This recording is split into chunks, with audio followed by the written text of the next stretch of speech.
Hi all. இன்னைக்கு பார்த்தீங்கன்னா, ஒரு ஃபிஷ் ஷாப்பிங் வீடியோ தான். ஆக்சுவலி நான் வந்துட்டு போகல. ஹஸ்பண்டும், அண்ணாவும் தான் போயிருந்தாங்க.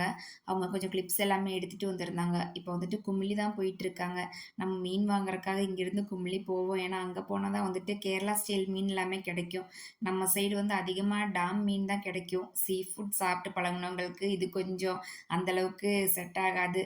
நானும் சாப்பிடுவேன். ஆனாலும் இதுக்கு தான் வந்துட்டு அதிக ப்ரிஃபரன்ஸா இருக்கும். ஸோ எப்படியும் 2 வீக்ஸ் ஒன்ஸ் இல்லைன்னா மந்த்லி ட்வைஸ் வந்து வாங்கிட்டு வந்துருவாங்க. ஸோ இங்க மெயினா வர்றது இந்த மத்தி மீன் வாங்குறதுக்காக தான். இங்க வந்து கொஞ்சம் நல்லா ஃப்ரெஷ்ஷா கிடைக்கும். அதுவும் இந்த ஒரு கடையில தான் வந்துட்டு நெறையா ஸ்டாக் எப்பவுமே இருக்கும். எப்ப கும்ளி வந்தாலும் இந்த கடையில தான் வந்துட்டு மீன் வாங்குவாங்க. ஸோ மீன் எல்லாமே வாங்கிட்டு மத்தி மீனும், அதுக்கப்புறம் அது போக 2 மீன் வாங்கிட்டு வந்தாங்க. ஆனா எனக்கு அது பேர் கரெக்ட்டா தெர்ல.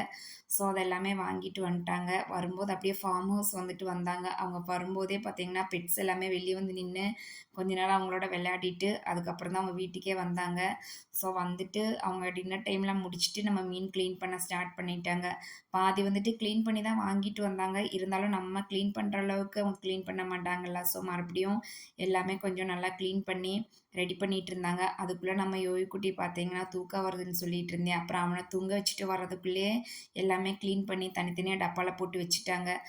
எப்போ மீன் வாங்கினாலுமே இந்த கிளீனிங் ப்ராசஸ் ஃபுல்லாக இவங்களோட வேலை தான். எல்லாமே சூப்பராக க்ளீன் பண்ணி செட் பண்ணி வச்சுருவாங்க. ஸோ அதெல்லாம் முடிக்கவுமே கரெக்டாக ஒரு 10:30 பக்கம் ஆயிருச்சு. So good night.